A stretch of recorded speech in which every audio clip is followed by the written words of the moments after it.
हैदराबाद से बड़ी खबर निकल कर आ रही है। देश भर में कोरोना वायरस से हर रोज सैकड़ों लोगों की मौत हो रही है।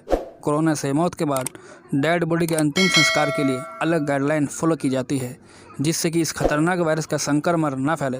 लेकिन देश के कई हिस्सों से शव के साथ बदसलूकी की भी खबरें सामने आती रहती हैं। ऐसे ही एक मामला आंध्र प्रदेश से सामने आया, जहां कोरोना से मौत के बाद शव को जेसीबी मशीन से शमशान तक लाया गया। ये वीडियो सोशल मीडिया पर वायरल हो रही है। समाचार एजेंसी IANS के मुताबिक ये घटना उदयपुरम इलाके की है, जहां 72 साल के एक बुजुर्ग की कोरोना से मौत हो गई।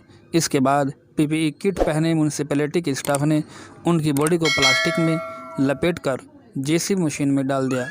इसे मशीन के आगे की तरफ रखा गया, वो हिस्सा जिससे मिट्टी की खुदाई की जाती है। इसके बाद शव का अंतिम संस्कार के लिए शमशान घाट तक पहुंचाया गया। बताया जाता है कि जिस बुजुर्ग की ये बॉडी थी वो खुद नगर निगम में काम कर चुके थे। घर पर ही उनकी मौत हो गई थी।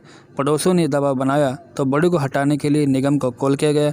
फिलहाल इस शर्मनाक घटना के बाद वहां के DM जे निवास ने municipality commissioner C Nagendra Kumar को सस्पेंड कर दिया। इसके अलावा वहां के सैनिटरी इंस्पेक्टर को भी हटा दिया गया है। साथ ही जांच के आदेश दे दिए गए।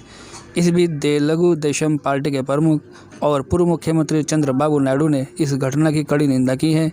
उन्होंने वीडियो शेयर करते हुए लिखा कि ऐसे मंजर देखकर वो हैरान है। उन्होंने लिखा, डेड बॉडी भी सम्मान के हकदार है। शव के साथ अमान्य व्यवहार के लिए YS जगन सरकार को शर्म आनी चाहिए। अगर वीडियो आपको अच्छी लगे शेयर करना और हमारे चैनल को सब्सक्राइब करना।